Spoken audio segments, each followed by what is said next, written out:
connection. Do not make any recordings of this session. We are recording it and it will be available as a podcast after today's live chat. When using the bathroom in your homes, please ensure we don't see you going. This is a perfect opportunity to practice silencing your mic. Any and all questions to our panelists can be typed in the chat box for easy engagements. And lastly, we want these very important discussions to trend online. So please add your voice by using the hashtag Amplifying TGDV, Amplifying TGDV. And in that way, we can all engage with each other. On that note, I'm going to hand over to the Director of Gender Dynamics, Liberty. Hi, Liberty. It's over to you. Thank you so much, Kim. Good afternoon, everyone.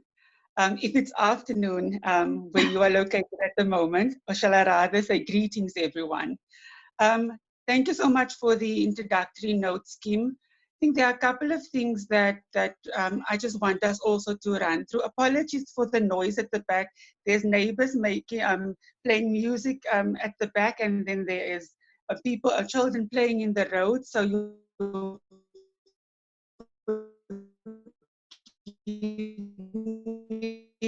hear with development, and Jabu touched on it earlier or last week rather, in stating that there is a needs assessment survey that is currently circulating amongst organizations. And of course, can you just perhaps mute yourself, colleague, when you join the call? Can you hear me, everyone?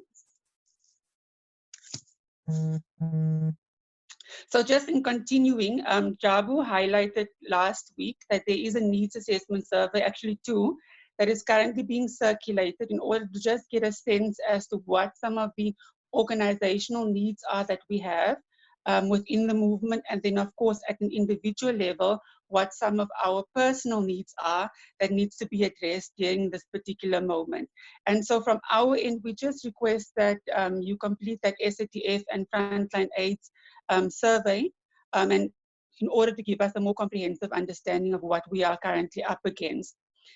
Secondly, the online conversations also seek to then complement the online surveys that are currently being circulated.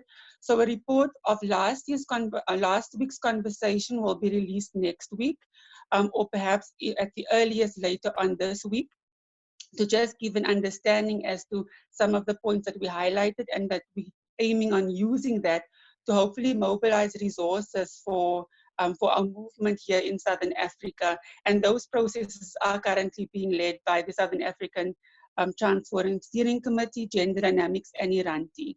We'll be able to give you more of an update by next week's conversation, in terms of just giving you an understanding of where we are at in terms of fundraising opportunities. And then that conversation is likely going to be led by the Southern African Transforum Steering Committee. So in getting into today's content, so Kim spoke about the topic for today's conversation, which is the right to my identity, basically speaking about legal gender recognition for trans and gender diverse persons during COVID-19. Just a little bit of a structure for the conversation. We're going to spend about 15 to 20 minutes on questions and answers that will be directed towards the panelists. And I'll introduce them shortly to you. Secondly, we're going to open up a slot of about 20 to 30 minutes for questions and comments from everybody in this particular call. And then lastly, we're going to move over to closing statements and closing remarks by the panelists, and then of course by Kim, who's going to be joining us later again. So just in terms of an introductory couple of remarks, as trans and gender diverse persons, we know that legal gender recognition can be the difference between life and death. We also know that at the intersection of our embodied and lived gender identities and societal gender norms, we are likely to encounter stigma, discrimination, violence, and hate crimes. We know that oftentimes non-recognition makes this experience many times worse and provides the opportunity for perpetrators to justify the trauma and horror they often subject us to. Many times such perpetrators are our very family members, our loved ones, professionals, service providers, political leaders, civil servants, and the list goes on. The ways in which we are able to understand the ways in which these aforementioned groups engage with us on a day-to-day basis, by and large, is shaped by how they understand our legal identities within our respective contexts. This causes for great concern as governments shape their national responses, most likely through a cis-normative and heteronormative lens. We need to understand what this means for us, especially when accessing services in order to survive COVID-19. We know that nowhere in Africa do we have a model of legal gender recognition that is based on self-identification and self-determination. In countries where recognition is provided, it is typically done through pathologization and medicalization of trans bodies and personhood, and done so within the confines of the gender binaries. This, coupled with non-recognition, stigma, discrimination, anxiety, mental trauma, abuse, and violence at home and at service rendering points, often leads to the alienation of us as trans and gender diverse persons from seeking and accessing life-saving services and intervention. And I think so that provides us with a little bit of a backdrop in terms of where we generally locate ourselves as trans and gender diverse persons in the context of accessing services. And today's conversation is just going to try and pinpoint how this is relevant at this very crucial time where we are facing a global pandemic. So today I want to introduce our two panelists, and the one is somebody that is very well known to us. It's Jabu Pereira. He is the executive director of Iranti, and also the treasurer of the Southern African Trans Forum. Iranti is a South African-based lesbian, intersex, and transgender rights organization, and they are based in Johannesburg. So welcome to you, Jabu.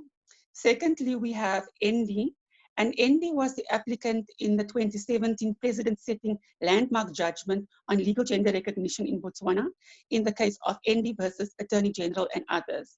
Mention should, of course, also be made that another judgment, similar judgment, was handed down a few months later concerning Riki Gositau, and this, of course, strengthens the overall legal jurisprudence on legal gender recognition in Botswana.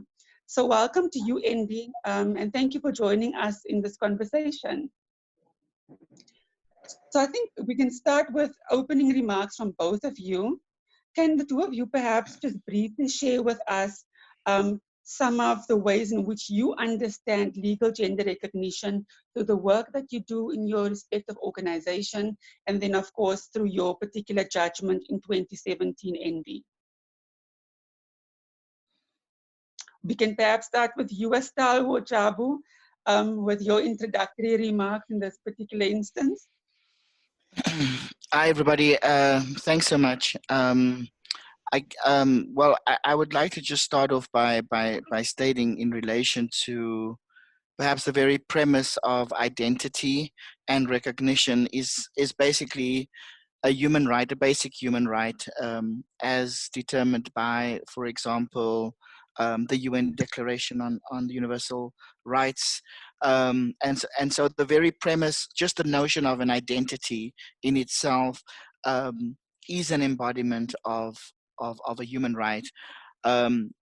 Gender has in itself historically, of course, has always been existing in a form of in some form or the other, and for us, of course, when it comes to transgender identity issues, that's particularly where we see that trans existence, for example, has been there in some countries and not in other countries. However, the way it has been there historically in itself is problematic, and that relates to many countries, right? Including, for example, South Africa, where we have what we can say we have gender legal recognition. However, we don't have gender legal recognition that embodies a human rights framework. So you cannot self-determine in South Africa that you are transgender, your determination has to be through medicalization of some form or the other, like substantiated by two doctors. So the limitations when it comes to the gender identity in particular, uh, we have seen historically that the medical fraternity has been the gatekeepers of this particular identity. Similarly, we can when we look at other identities, let's say race, for example, as another structural form of identity and how discrimination impacts, we also see legislative frameworks around those determinations. Similarly, if we use South Africa as an example, or when we look at issues around indigenous rights and identities, we see the vulnerabilities that pertain to those issues. So why gender identity becomes important for our work and for trans people is because of how it impacts on our lives in relation to basic vulnerabilities. So what hinders our lives if gender legal recognition is not fully recognized? And um, and I think that's the one aspect that we all on the call who identify as trans in the spectrum of non-binary and the spectrum or the umbrella of trans knows what the limitations are in relation to the impact of not having a full determination and the right to freely express one's gender identity. Um, so of course, this is where it then translates to when gender identity is hindered, it becomes systemic transphobia. And what happens within a systemic crisis and transphobic crisis is, for example, now as we discuss this pandemic and its impact on trans people, we will look at exactly why the interconnectedness between the suppression of the right to freely self-determine completely impacts on one's right to accessible healthcare, to accessible socioeconomic care, etc. So it's not just perceived as something that is a luxury or privilege to change one's identity. I think added to that, I think what trans people have brought to the fore in our region and globally is the fact that the world is not a binary world, that there is no complete male and female determination to the world, and that in fact we are now beginning to question the need for such kind of data. So I think that becomes part of the spectrum of the discussion that we're having today. Thanks. Thank you, Jabo. Over to you, Andy. Hello. Hi, guys. I would say that I totally agree with what Jabu said, and gender identity is an integral part of one's existence. Now, in this case, as the judge in my case made the determination that denying one's choice to use the preferred gender on the legal documents will infringe upon a number of rights. And I'll just like to just take this moment to highlight some of those rights. The right to dignity, the right to equal protection of the law, the right to non-discrimination, the right to privacy, the right to freedom of expression, and freedom from inhumane and degrading treatment.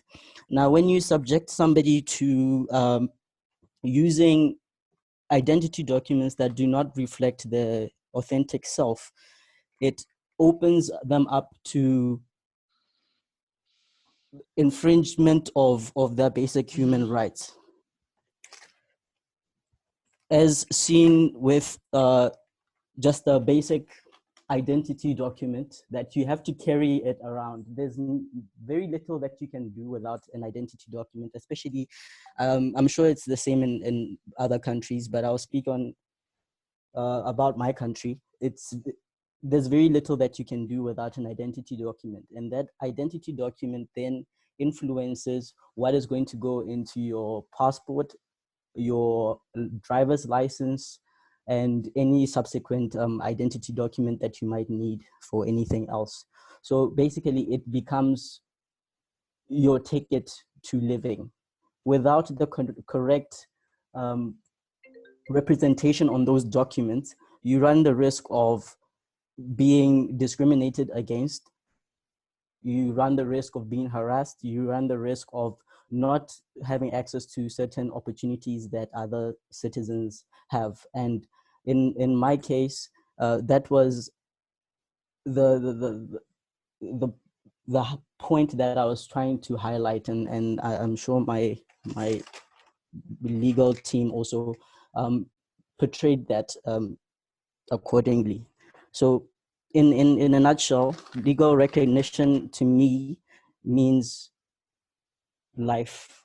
It means life and death, because you cannot live in an identity that does not correspond with who you are. Thank you very much. Thank you, Indy. I think in terms of looking at some of the points that you highlighted, Jabu, and of course yourself as well, Indy. You spoke about the systemic transphobia that we are being subjected to on a day-to-day basis. And then of course, Jabu, I think you also spoke to shaping some of our advocacy responses, as we need to make sure that we challenge the structural ways of inequalities that often dictates what our lives look like on a day-to-day basis, exclusionary laws and policies, and then of course looking at opportunities for change. And then touching on what you have highlighted around the infringement of different rights, when our right to identify who we are for who we are denied, ties into perhaps the question around where would we, at this particular point in time, through your experience, face the greatest difficulties pertaining gender recognition. And these are really practical types of challenges that we are likely to encounter from a service rendering point of view. Would you be able to just speak a little bit to that through your experiences in terms of what that looks like for trans and gender diverse? I think that for all of us right now, hi. Yeah, I think for all of us right now, there are varying degrees of the impact that COVID-19 and this time is having on us. I think that the main things that I mean, just for many as trans people, we already struggle, for example, around issues of isolation within society, within a general caring society, healthcare system, etc. We already navigate a lot of self-isolation, I would say, in the way we try to survive and just our own coping mechanisms. And I think that compounded with an imposed isolation and of course for all the right reasons that we have this imposition, and we can rationally think, yes, we have to do this in order to avoid a virus. It still does not take away the fact that many of us suffer a great deal of very primary trauma and secondary traumas pre-existing the pandemic.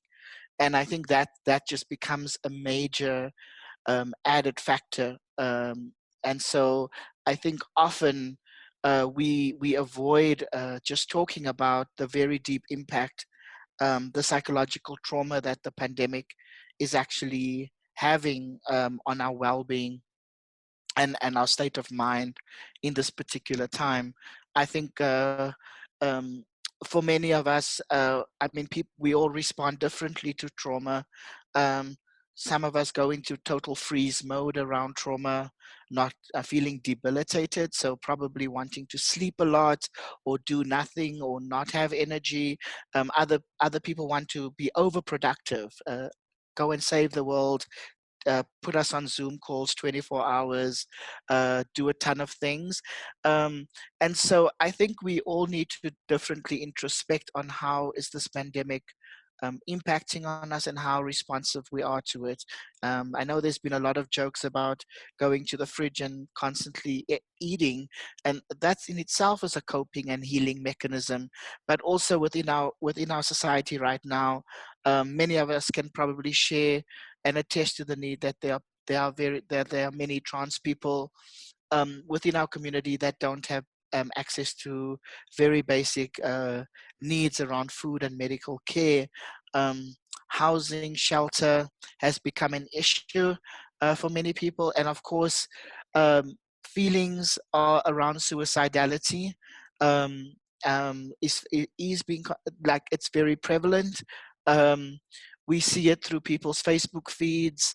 Many people share how they feel around how their state of mind on their social media and so forth, and that's beginning to manifest. And I think that's there are a number of other issues that we can look at in that regard. Many of our community are forced to live with family, for example, that are completely transphobic. um, yeah, and the other issues that I think I've seen also being expressed is just generally access right now to gender affirming care being a major issue for both trans men and trans women. uh, on different levels, be it that medication is running out.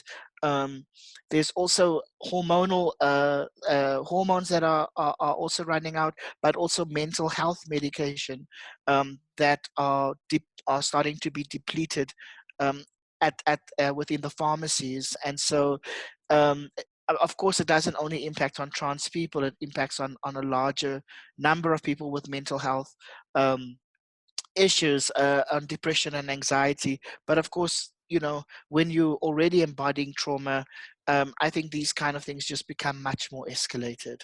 Thanks.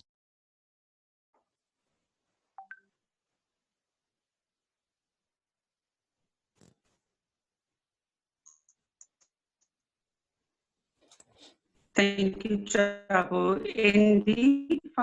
Any responses from your end? Sorry, you're breaking up. Apologies for that. Now, I was just asking if there are any particular responses from your end that you would want to perhaps add to what Jabu has stated. Yes, so I definitely see that we do relate in our different areas. We do relate on a number of points. During these times of COVID-19, the pandemic, trans and gender diverse people remain more vulnerable than ever, as he has already highlighted that most of us have pre-existing traumas from the past, either relating to issues of transition or just family issues. What I have noticed in the past few weeks is that there's a lot of anxiety around what is going to happen post this lockdown, with having a lot of people having lost their jobs, and some having lost their main source of income. And I think that lack of source of income or unemployment, if I can say, has other implications as well, such as poor nutrition. Losing your job can lead to poor nutrition if, say, you are a breadwinner and you have to provide for a number of people in your household, and having that means of acquiring good nutrition taken away. Other implications are gender-based violence, which we have seen in statistics around Southern Africa, that gender-based violence has peaked since the lockdowns were imposed.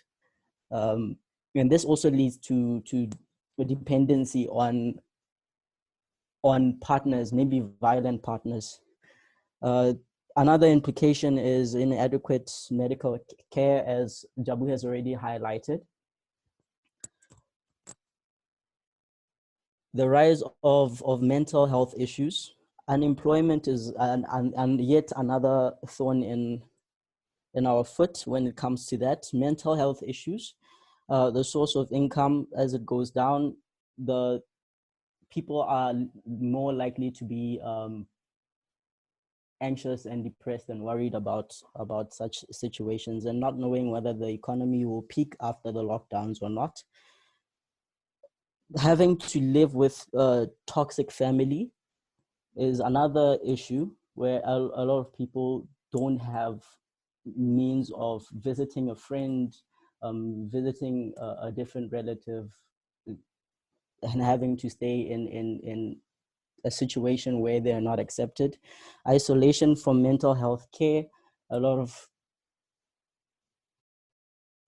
issues surrounding that, because you'll find that most mental health clinics are closed at the moment, and most of the mental health providers that still operate might operate from a digital forum, which not everybody has access to, and that's another issue that I just wanted to highlight.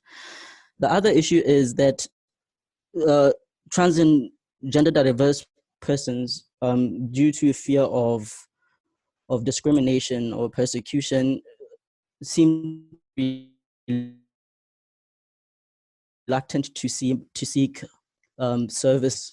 As like I said before, for you to be able to access a lot of services, you need to produce identity, and nobody, especially at this point, wants to put themselves through that. Even just to apply for a travel permit to leave your house, to perhaps go to the shops or to go to the clinic, you have to produce such identity documentation, which for a lot of people is a great source of anxiety. So that stems the reluctance to seek the most much needed services.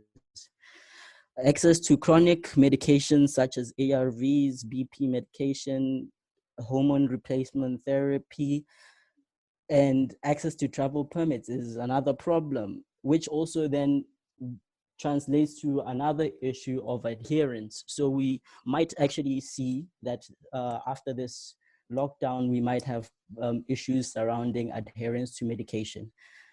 Homelessness, which is something that I've also seen. People who are now moving from one house to another, leading to vulnerability and susceptibility to abuse.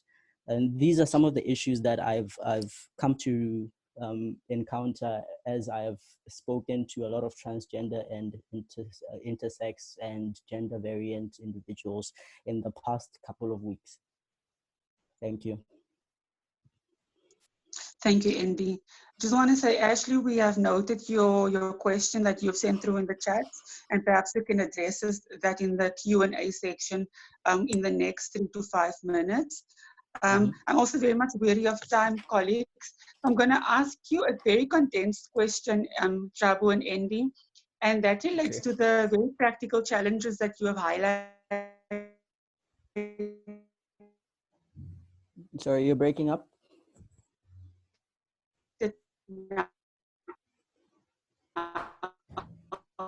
You're breaking up. Andy, can you hear me? Hello?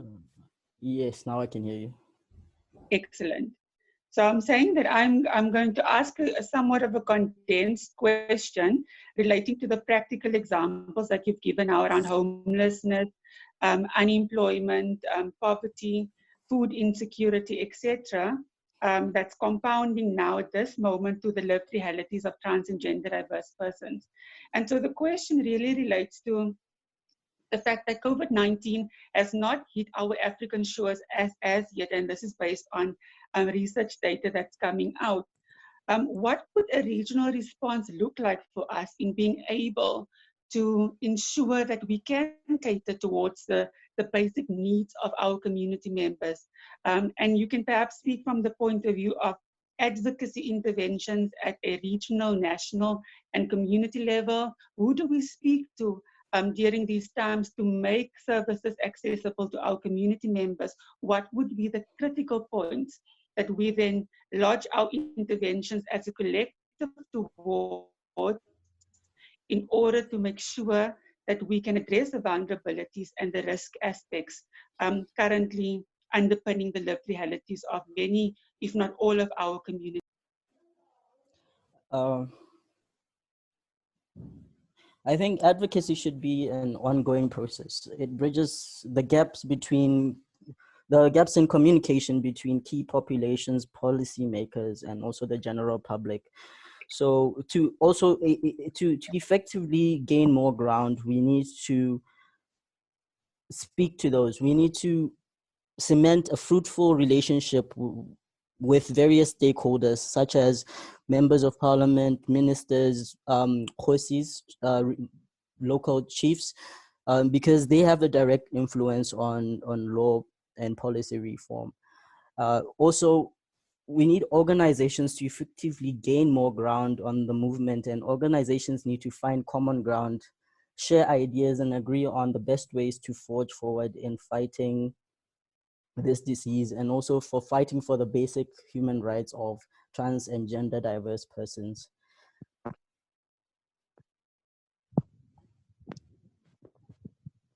Hi. Yeah, I think it'd be also, I mean, we're going into the Q&A now, which is wonderful, because I think it'd be good to brainstorm exactly what, you know, like what Indy is saying, what would our local initiatives look like at a much more kind of localized level in relation to interventions around care and support. But I do want to say that I find it very interesting that for years we try and convince donors to fund services, for example, like transforming care or yeah, just various services, even mental health services. And yet we are, as organizations, are very confined to writing proposals that are strictly around advocacy and policy outcomes. And suddenly the very same donors can now say that we all need to prepare ourselves for COVID-19 proposals that are service orientated. And I'm trying to get my head around this and to think about it. Um, I know that today's focus is on legal gender recognition and the impact that COVID has on us. Um, I think this is an opportunity for us to push uh, for far greater services and care support, um, because even with grandier policies and laws, if we don't have redress on socioeconomic inequalities and on basic care, all those laws will become meaningless. But I also feel that advocacy shouldn't be forgotten in this time, because we are seeing that conservative governments are using this time to clamp down on trans rights. We have seen that in Hungary right now in terms of preventing the recognition of transgender people and enforcing that people should only be recognized based on their chromosomal, whatever gender, genetic birth definitions of male and female, and that no other data would be recognized. The same thing is now happening in the US in relation to not caring or treating trans people under COVID-19, and therefore using this time to prohibit legal gender recognition and the progress around that, in fact reversing it. Um, I think this issue worries me because we know that in times of crisis, the most vulnerable are affected. And be it women, trans women, and cis women, be it the LGBTI community as a whole, it's going to be a factor. And so already we are seeing just general stigma in relation to COVID. So if somebody has COVID and they return back to their community, they face further isolation and fear from the community. So I think if a trans person has contracted COVID-19 and gets care, not only is there going to be a systemic problem in this regard, there will also likely be violence or attacks from within communities to blame um, trans people or LGBTI people for issues. And we've seen this in relation to the Ebola outbreak, where a trans woman was imprisoned and was effectively blamed for the outbreak of Ebola in Liberia and faced imprisonment and harsh harassment. We live in a somewhat crazy sub-region and region and continent where religious fundamentalists will use this opportunity to blame people like us for pandemics. So I do think that we have to have a coherent advocacy strategy that is not just about service-based work, but around what is the education and the awareness work that we bring to the fore in this particular time. What are we communicating around legal gender recognition, COVID-19? What is our strategy in this regard? Because I do think that we're going to find this backlash in a major way. And I'm wondering also, can we keep a particular register in relation to needs and from the community that come to the fore, be it around homelessness, food, a wide range of issues right now? What is our collective strategy going to look like? So I'm going to leave it at there, and perhaps I'd love to hear from others in relation to these interventions. Thanks so much. Members. Thank you, Jabu and Andy, and of course for you, Jabu, for bringing that home in terms of how do we shape our collective strategies, and of course having them speak coherently at a regional level to our different in-country contexts as well. So I think that is definitely a priority that we ought to be looking at as we seek to resource much of our service rendering and of course advocacy work to better the lives of everyone across the Southern African region in particular. So with that being said, colleagues, we're going to open up the space now for any comments, questions, recommendations that you might have. So as per usual, you can just raise your hands in the online, and then I will note you, and then you can speak. We had one question earlier on already in the chat group, which came from Ashley. And Ashley just wanted to know what the reality is of the, just wanted to know in countries that have had successful cases for legal gender recognition, how do we shape our responses collectively to cater towards the needs of trans and gender diverse persons who are incarcerated at present? So I think that would be one, that's a question. I don't know whether you want to address that, Jabu, or whether you want to address it, Andy. So that is certainly one that we can look at. There are no hands. Yeah, I'm wondering yes. if somebody else would also want to take it up. I'd be happy for somebody else to answer it as well. Yeah, me too. Excellent, thank you. Can you perhaps from your end, Hi, Liberty. So just to answer some of the question that Ashley has raised, I did write a short response in the group. So we know that incarcerated trans women face various barriers in the system, right? And so in addition to Jabu's earlier statement that the world isn't a binary system, however, unfortunately, South Africa still has a gender or a binary gender marker system of male and female. And of course, in prison, your gender marker will determine where you are placed or where you are housed. And so currently we are working with one sister, and I think most of you in the group will know the name Jade September.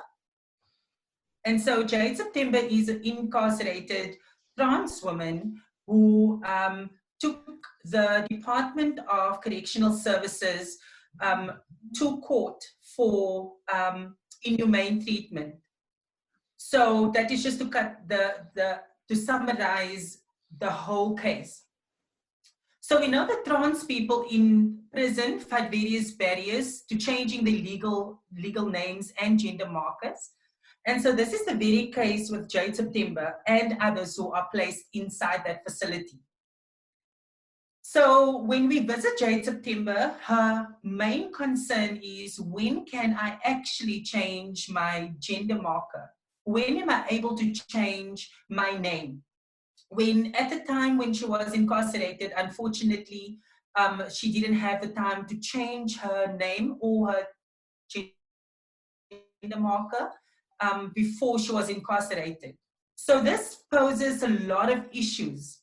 Now, this brings me to the point where we know that trans persons needs access to gender-affirming health care, because this is a prerequisite to legal gender recognition. Now, unfortunately, at this stage, we find that the Department of Correctional Services deems gender-affirming healthcare as a cosmetic need, or as cosmetic. So this poses a lot of issues for Jade September and other trans women who are wanting to change their gender marker legally. So because they don't have access to gender-affirming healthcare, I believe that that is the issue, why they won't be able to legally change their gender. Although Gender Dynamics is trying their very best, and we are working towards to campaign to have Act 49 properly implemented throughout South Africa's Home Affairs offices and bringing the service to marginalized communities like imprisoned trans persons. This is not a service that is available at this moment in time. Mm.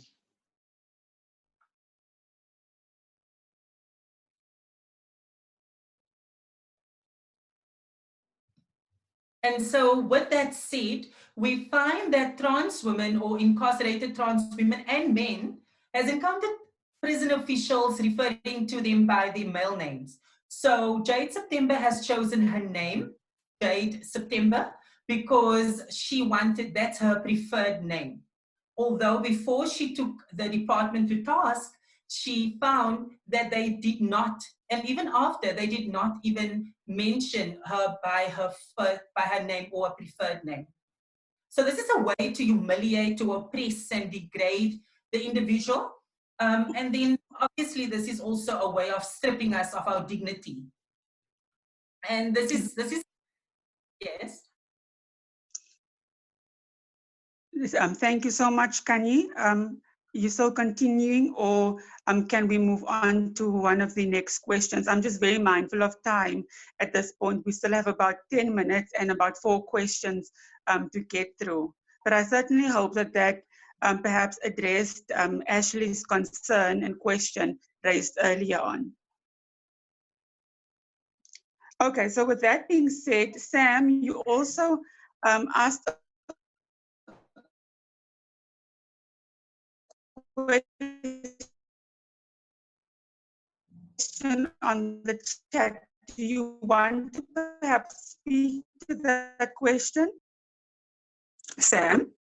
So Sam's question, for those in countries that have had successful cases for legal gender recognition, how does this translate to structural affirmation of one's gender identity? What are the challenges with this particular process? So Jabu, we spoke about this earlier on in terms of South Africa having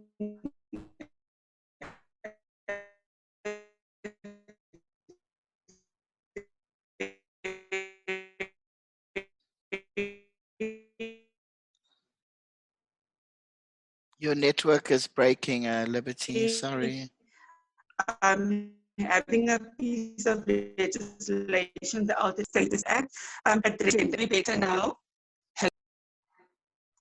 Hello? Yeah, I can hear you now. Excellent. Apologies, Hello. colleagues. Rural problems here from rural Western Cape, but okay. So the question was directed towards you, perhaps, Jabu, in terms of looking at the work around the Alteration of Sex Description Sex Status Act that is currently existing in South Africa as a legal mechanism for gender recognition for trans persons. Do you think that that piece of legislation is currently bringing about structural affirmations for trans and gender diverse persons? Okay. I think that I can say personally, just for me, being able to have changed my gender marker um, has been an incredibly great relief, I must say, in terms of, for example, my driver's license, my bank accounts, not being called a fraud when I'm calling via telephone, like just a range of things that bring ease to one's mental wellness. When one could travel, the ability to travel, the ability to vote, just to be a complete person, just like any other cis person who feels affirmed every day with their documents. So I think there is a very deep link to gender legal recognition and the right to life and the right to human dignity that cannot be underestimated. And I think for trans people who cannot change their gender markers, um, you know, the distress that causes on one's well-being. Um, and clearly, I think the more states can recognize trans people as fully fledged citizens of their respective countries where they are, um, the better we can live in a way that is complete and fulfilling in relation to job applications, etc. I'm in terms of a wide range of rights, right? It doesn't mean that stigma and discrimination will end, but it certainly means that the state itself will have less place to impose stigma and discrimination. And right now, when states impose that, it really impacts on our ability to move, our ability to work, just our ability to move around freely in multiple ways, in jobs, in expression, and so forth. So I do think there's a big link between affirmation and legal recognition. Thank you, Jabu. Just want to note that Ricky has also put up a hand. Ricky, please go ahead and share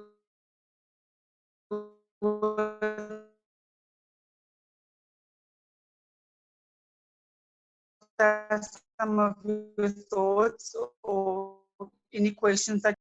Hello, Hello. Ricky, we can hear you.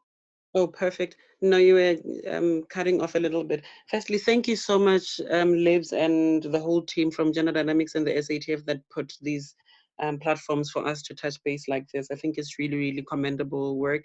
And both to Jabu and to ND as well. Thank you so much for the contributions you've been making.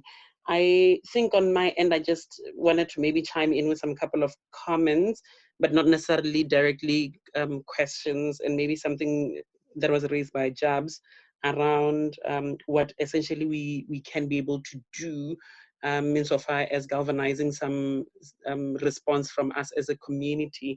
And I think I echo something that I saw that Zbu also pointed in the comment there, that if we can be able to collate the experiences across either the sub-region or across the continent itself of the experiences of all of us as trans and gender diverse persons on the continent, particularly in this time of COVID-19, that would really, really be great insofar as ensuring that then we document and are able to use the documentation that we have for advocacy, and at least just raising and shedding light on these lived realities of our communities that we know for sure we are the most vulnerable, together with others who are already marginalized communities at this point in time.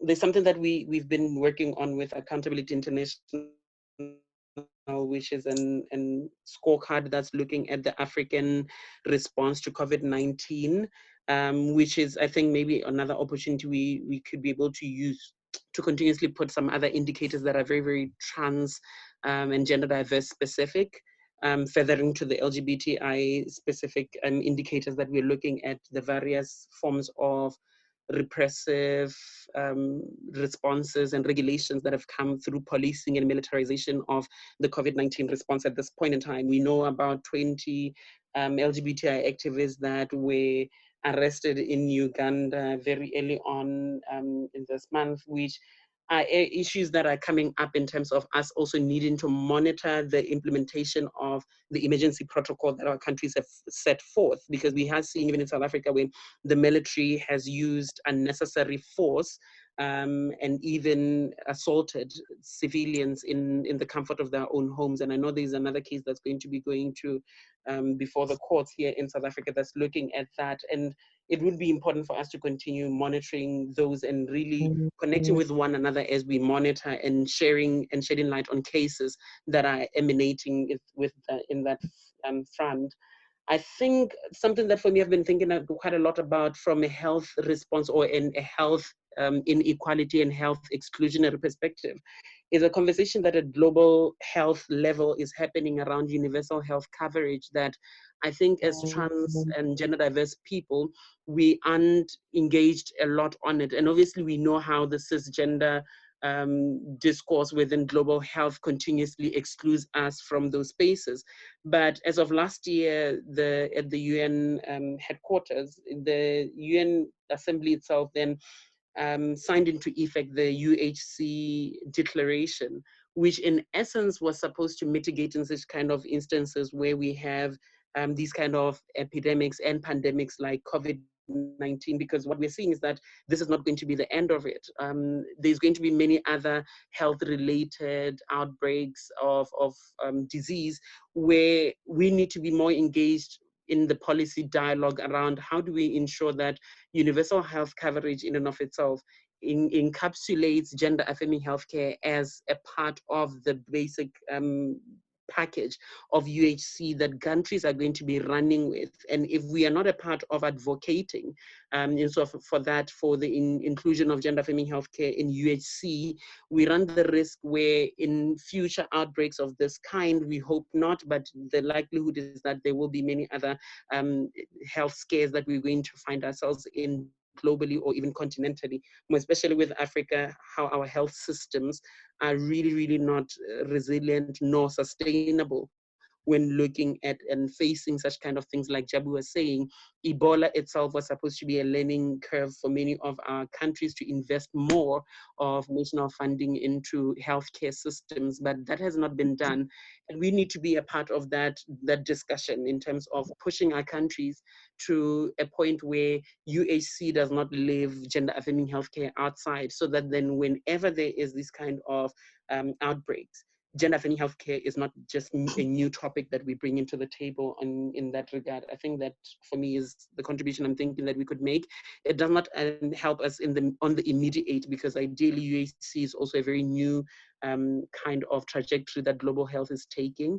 And now we've been hit by this global pandemic. But I think in future, it would, going forward, insofar as now preempting and mitigating for future kind of health-related issues, I think it's important that we really engage with the UHC related responses that our countries are also going to be taking.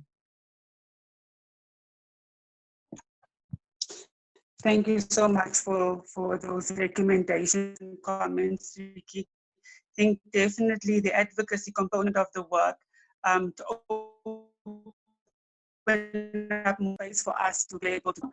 And I think it will warrant a different conversation level in terms of who has access to the space and how can we all get access to spaces, who carries the mandate of getting access to space, to also shape somewhat of a collective ownership of the types of interventions that we shape. And definitely looking at some of the other components that we touched on, of course, advocacy for access to services. And then we're looking at another dimension to it altogether, which is really around capacity strengthening. Who is going to be doing that level of work where we know we can advocate for change, but the very people that's supposed to render the service are not equipped to be able to render the service. And then, of course, much of these interventions also rest on the pillars of research in terms of having evidence to back up the types of work that, that we want to push, and then, of course, the type of intervention for positive change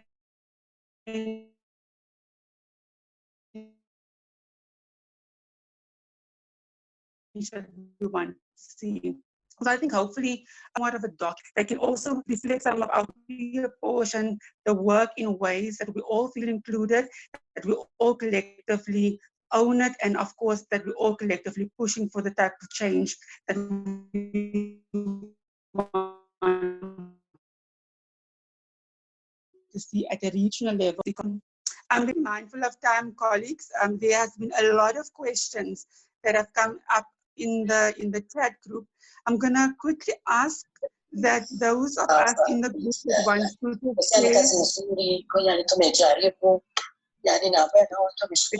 hello.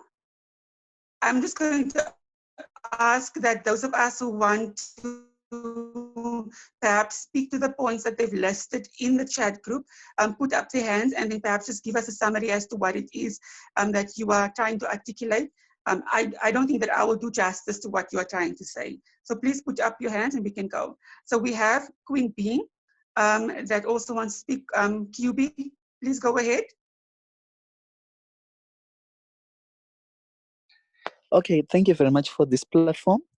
I hope you're hearing me. My issue goes on to, I think, about 5 things, which are homeless issues. Homeless issues are caused by gender-based violence, which is happening right now. I think from here, we have 11 cases in Harare, which are currently underway. But unfortunately, because of the lockdown, we can't be in those spaces, but we are trying to communicate through the phone, text, and all that. And we are also failing to give food hampers to some of our community members. Some of them, they are on art. Some of them, they are not on art, but they are on hormonal therapy. And it seems like their supplies are running out. That's another problem that we are facing at this point. The issue about the ID, the legal names, is that most of them, is they try to go to the banks to get their money. I think starting from last year in October, some of them, they haven't reached to that point to say that I have got my salary. So I think those are some of the areas that we are facing here in Zimbabwe as well. I think also Sam will elaborate some of the people that are facing the same in Blawayo. But from Harare, I think we have a lot of cases, especially for the trans people. Some are disowned. While they're disowned, they're going under, it's almost like they were in the streets. And some of us were taking some of them out of the street, trying to make sure that they have somewhere to live. And that also comes back to the issue of food, space, where to live. Is it safe? And I was thinking about safe houses.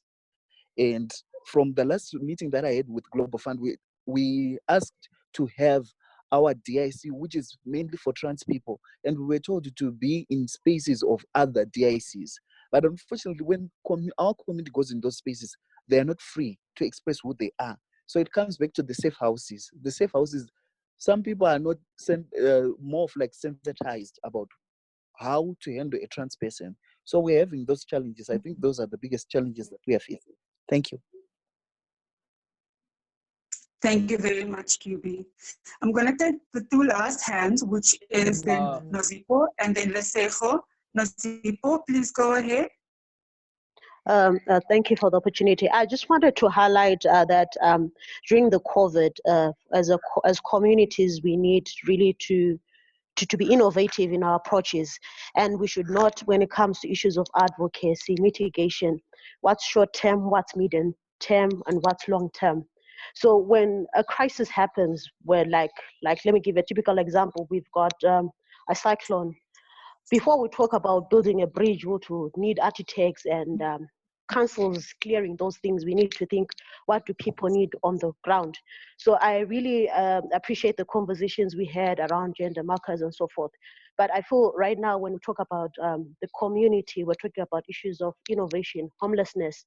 I think it's crucial now more than ever in Southern Africa to actually work on a queer fund, local queer fund. In as much as we're representing different institutions, it would be good if members of the community themselves can actually be the ones contributing towards this. Like a typical example, someone is having issues of rentals. There was a colleague who had issues of rentals. Before we start sending emails, depending when the organization has access online, resources, banks are closed, it's the small people around those vulnerable who actually contribute. So we need to relook at sustainability and issues of even mobile money and so forth. So I just want to encourage everyone, let's not magnify the problems. I acknowledge COVID is really a bumper for us, but can we move with innovation around it? And can we see what we can do now as we plan advocacy issues that might actually take time and years, but let's deal with our communities now. When someone is facing issues of homelessness tonight, it's not an issue of writing an email to Sam. It's an issue of what can I do? And when institutions come, it's only an issue of reinforcing those systems in place for sustainability. Thank you. Thank you so much for that comment, Nosipon, around speaking around innovation.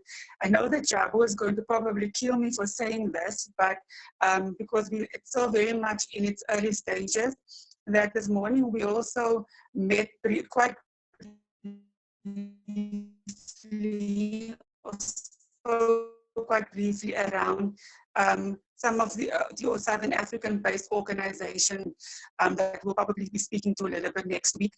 That particular conversation is currently being driven between Gender Dynamics, the Southern African Trans Forum, and Lenny Ranti, and we'll be able to give more of an update as to how we will shape with the community, of course, what this particular fund would look like, and of course the needs, that it's the very direct needs that it is supposed to be serving, that is not long-term in nature, but very short-term in nature. So I'm hoping that we can continue that conversation next week's discussion. Lesego?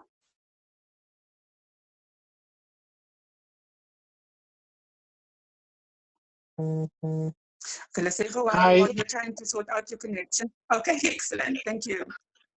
Hi, my name is Lesego. I'm a clinical psychologist. I also work part-time for Vets RHI. I just wanted to comment in relation to mental health care. I think it's one of the points that came out strongly also from last week's meeting. Currently at Vets RHI, we have certain services that we offer in terms of mental health and also physical health. And if people would like to access the service, I'll put the numbers on the chat. So basically, we have 4 clinics, one in Joburg, the other one in East London, and I think people can get in contact with She there.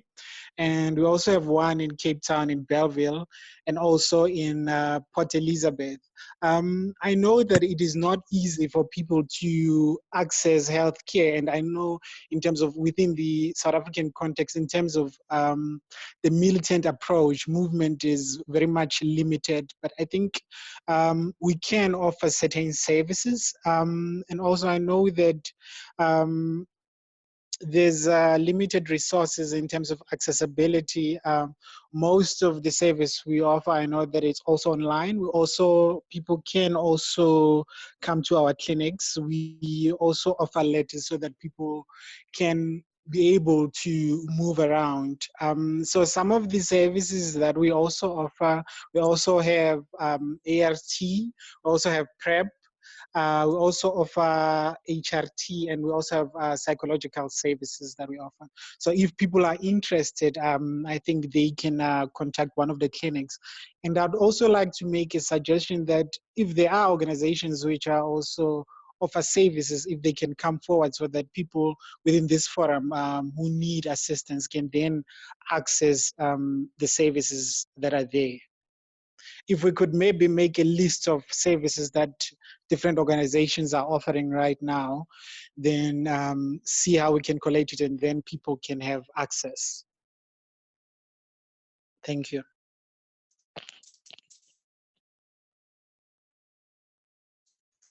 Thank you so much for that input, Lesego. And then I'm going to take the last hand, which is Grayson Taylor. Comrade Grayson, please go ahead. Good afternoon, everyone. Grayson, are you there? I'm here, comrade. Thank you so much. You're speaking to Grayson from South Africa, Cape Town.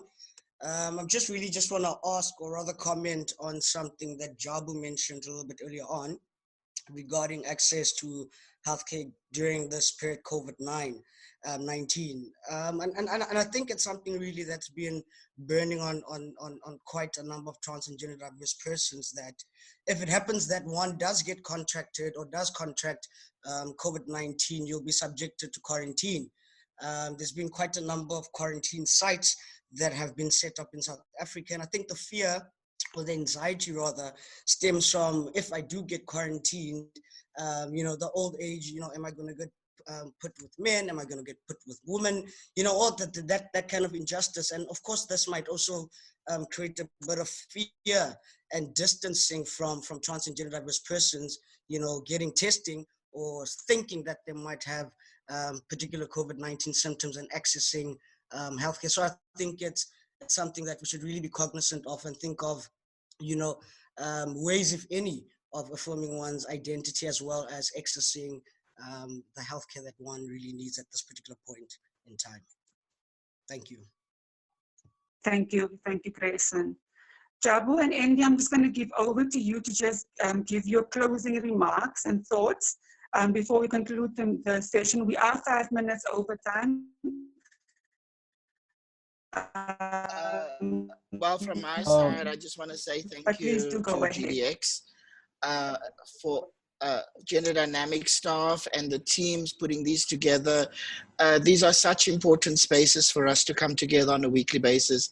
Thank you. I think if we can try and consolidate a way that we can keep this conversation going, and then think about what are we going to action from the kind of suggestions that have come out and the concerns that have come out. I think there's so many valid issues that have just come to the fore that we all need to address. So thanks. Thank you, Jabu. Andy, from your side? Yes, my connection is quite bad. I hope everybody can hear me. I just want to say thank you to the facilitator and thank you for all those who are attending.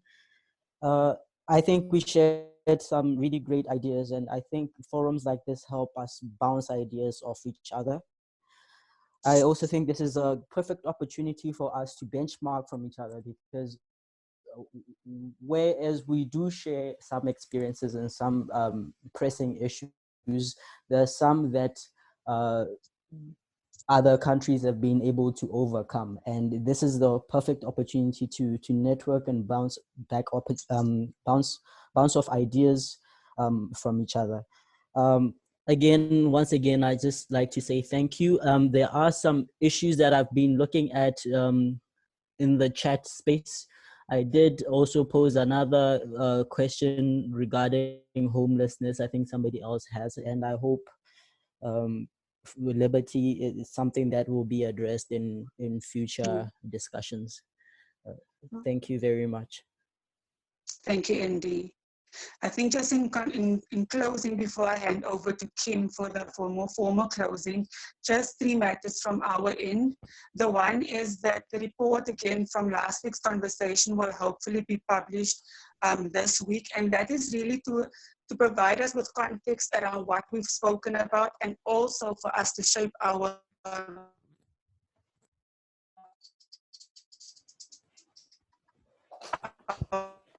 regional response and coordinate our efforts more optimally. That is the second component of the work, again, speaking to the establishment of somewhat of a fund for immediate emergency intervention, and I hope it ties into the point around homelessness. We are busy putting together our thoughts in terms of what would a system like that look like at a regional level. So hopefully we can speak to that next week and make this an implementable step in our regional response mechanism as soon as reasonably possible. And then, of course, next week we'll also be addressing the issue around access to healthcare during this particular time, and we'll communicate more around the topic by tomorrow.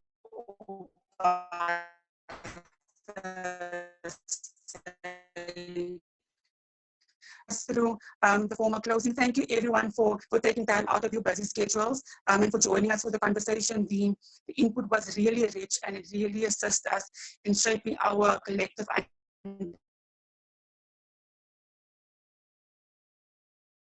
understanding as to where we need to go moving forward. Kim? Thank you everyone for connecting. I hope you can hear me. Special thank you to our panelists, Jabu Pereira and Andy, our moderator, Liberty from Gender Dynamics, and everyone who engaged with their very interesting questions. So what I've gotten is that legal gender recognition based on self-determination is a human right and should be integrated within a political framework in the region and the globe. Legal gender recognition based on self-determination could and will save trans and gender diverse persons' lives. It could also ensure that people's basic human rights are not infringed upon, and ensures that trans and gender diverse persons are able to claim their identities and varying dignities without societal and political discrimination. I just saw a tweet saying that using a trans person's chosen name at work, at school, or wherever they may be can reduce depression by 71%. Now imagine this reduction when this is mirrored in our governmental policies and when people are seen by the government for who they are. Another point that I got from today is that the inequalities faced by trans and gender diverse persons are not new due to COVID-19. The pandemic has just exposed these inequalities even more, especially regarding homelessness due to gender-based violence and access to affirming healthcare. So as organizations and initiatives, we have to look at creative and impactful advocacy strategies in our various contexts, starting now during COVID-19, whether we are in lockdown or not. So the question remains, how do we ensure that starting now and continuing post-lockdown, we continue to fill the gaps for our trans and gender diverse siblings in relation to the rise of gender-based violences, dealing with homelessness, being incarcerated, and having access to affirming healthcare? And how do we ensure that when another pandemic hits, that these are seen as essential services, especially relating to affirming healthcare? So lastly, I know that this conversation is not done yet, so please engage with us online for the rest of the week by using the hashtag Amplifying TGDV.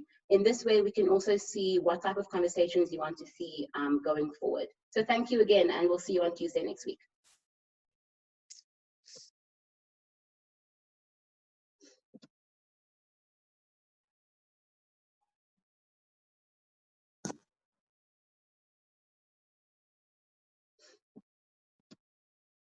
Liberty?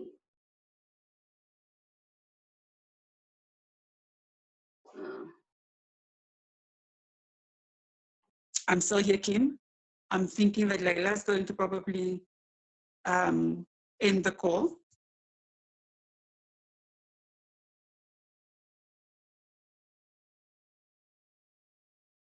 Alternatively, we can leave manually. Bye, everyone.